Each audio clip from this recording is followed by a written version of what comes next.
This is the new Bing. Let's take a look at what it is, what it can do, and how it or similar products might change how you do business. So if you're interested in this topic, you're probably already familiar with this screen view. This is ChatGPT, and over the last few months it's been everywhere, and with good reason, as it's completely shaken up many people's experience with AI. What ChatGPT can do isn't perfect, but it's much closer to the AI experience we have been fed by science fiction over the last few decades than the daily debates with Google Assistant over whether it can find a song you liked on YouTube Music yesterday, or the frustration of trying to have CarPlay connect you to someone you know is in your contacts but apparently cannot be found. So ChatGPT can do some things really well. For example, let's ask it to outline the difference between a CRM and ERP platform.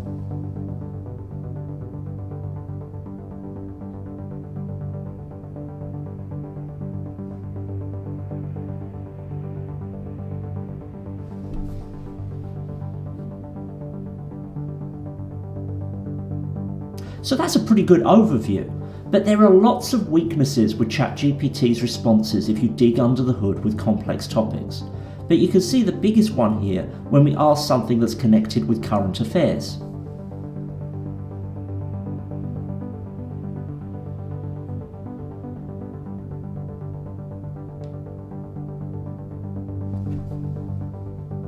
ChatGPT answers based upon data that cuts off a couple of years ago, and it isn't capable of searching the web.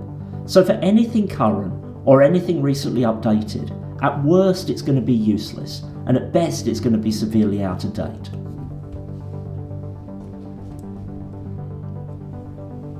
So now let's try out the new Bing, because the new Bing is promising something quite different.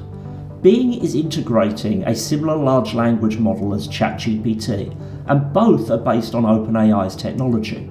But it is promising to bring that ChatGPT style capability alongside search and alongside current web results. So here let's try out the same prompt as we just tried in ChatGPT. So you can see that what we end up with is our normal Bing search results on the left hand side of our page. But what we're really interested in here is this chat box. So let's click on See More, and then we're going to go Let's Chat. And this opens up a slightly different interface that's more akin to the ChatGPT interface that lets us continue a chat with the Bing AI service. So let's just ask Bing the same follow-up question that we asked ChatGPT.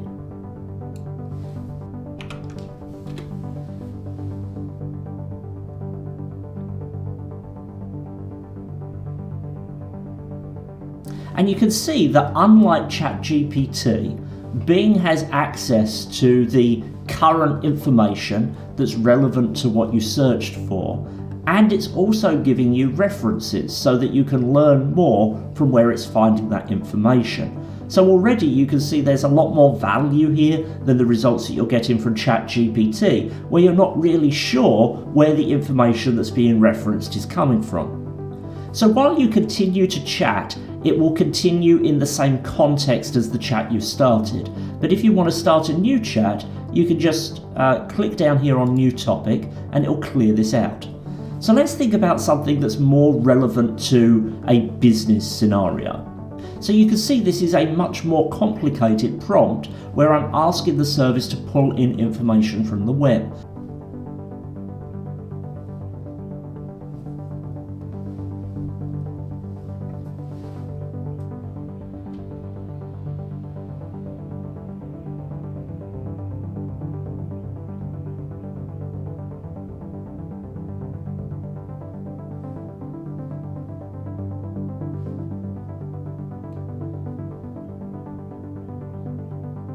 So certainly this isn't perfect, but it's a good start. And you can definitely see that it's pulling in information from multiple places in order to put this response together. So let's just expand a little bit more and see if it can do something that's even more relevant to my particular business. So I'm going to ask it, based on my blog, if it can recommend a particular post that I might promote alongside this new content.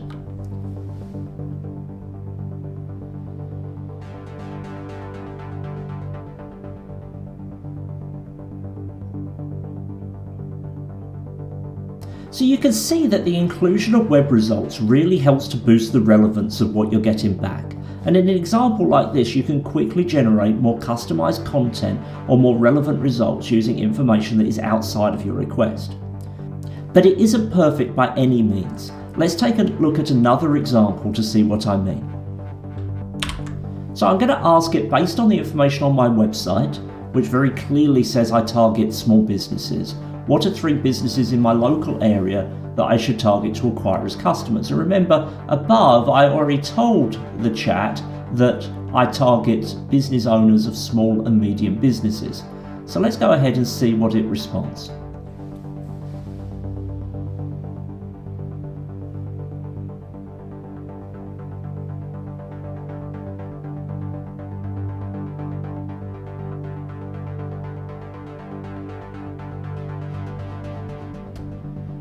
And you can see I'm based in Cincinnati, Ohio, and it's given me responses for Redmond, Washington, so that certainly isn't useful.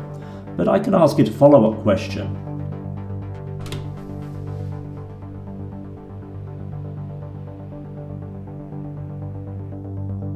So if you've got the right location, that's a pretty good answer. So let's see if we can follow up.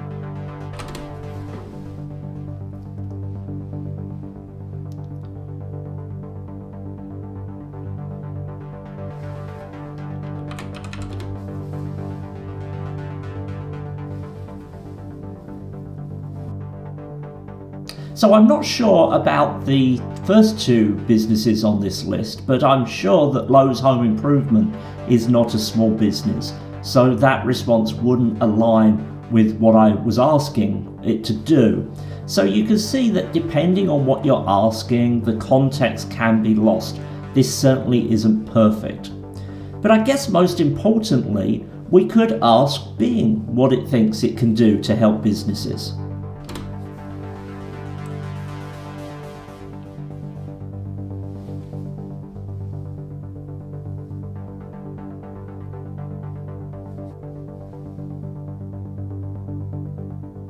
So that's what Bing thinks it brings to the table. And I think, to me, the most relevant response that is given here is that ability to chat with it rather than just ask a search request. Because I think that issue of knowing how to search to get the right information is something that can make searching, whether it's on Google or on Bing, harder than it needs to be. So the ability to have a chat with Bing and to refine your results over time as you chat with it and add more information in to get more relevance, I think is really going to help people to find the information that they're truly looking for. So jumping back over to the search interface, let's try out a couple of other things and see how the new Bing responds. So first of all, I'm going to ask it about setting up a trip to London for 5 days in May and asking whether it can offer some suggestions of what to do on my trip.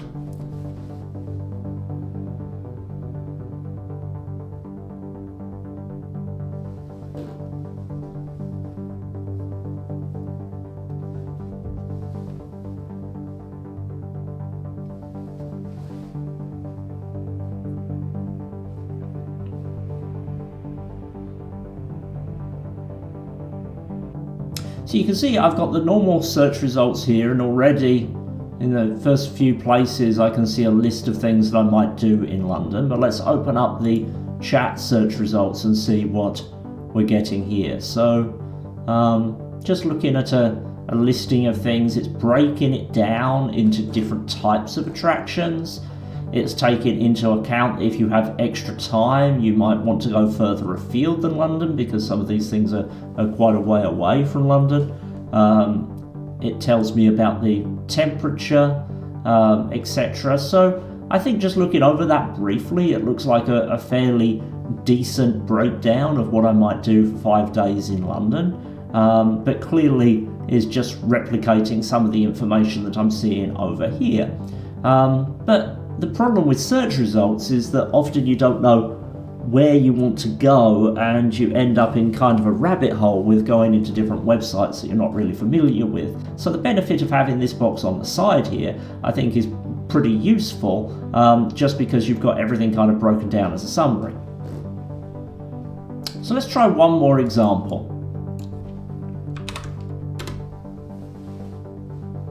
So now I'm going to ask for gifts for my 2-year-old and where I should go to shop for him.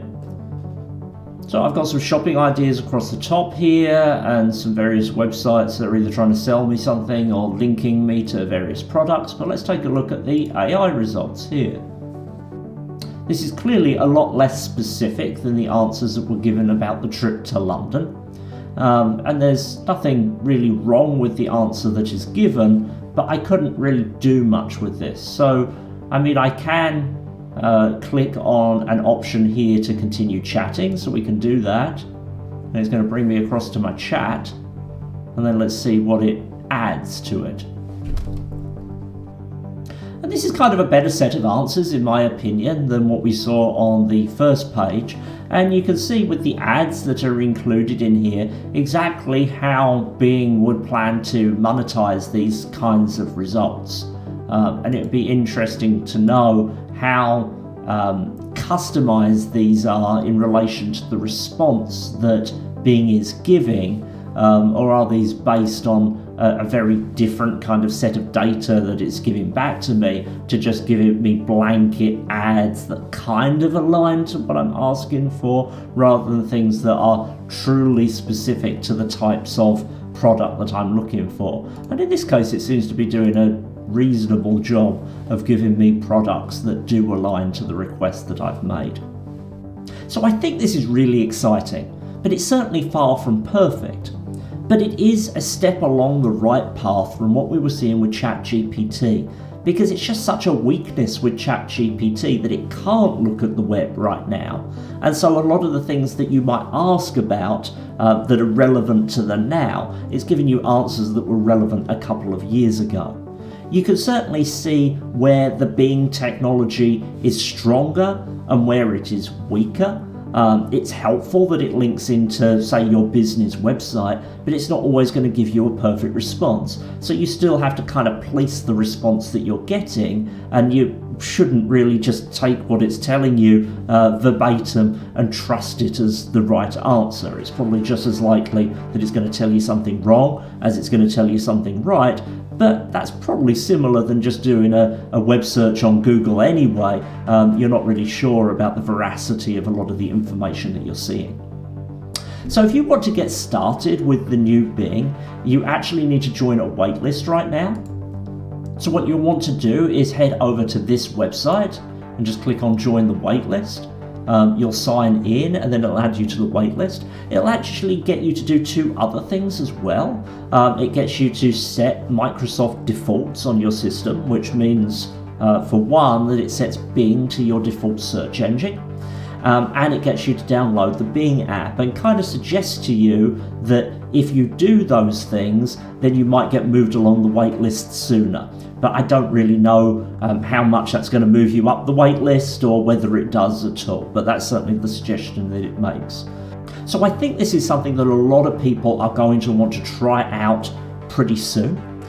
Certainly if you're someone who has been interested in trying out ChatGPT, then I think there'll be a lot of value to you in trying out the new Bing as well. So get on that waitlist.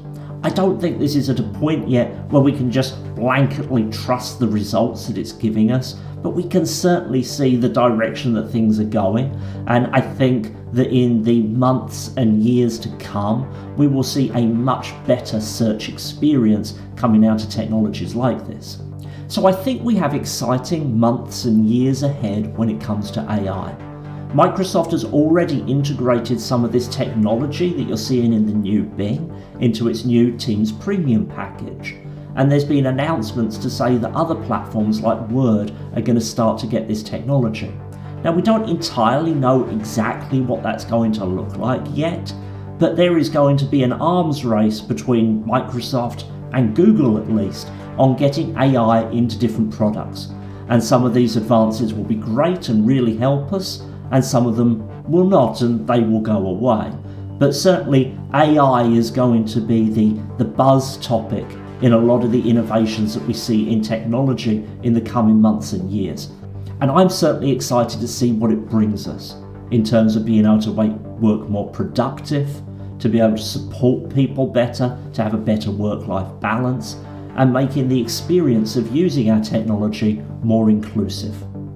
If you enjoyed this video, then please do give it a like, and if you enjoy content like this, then please do subscribe to the channel. And until next time, bye bye.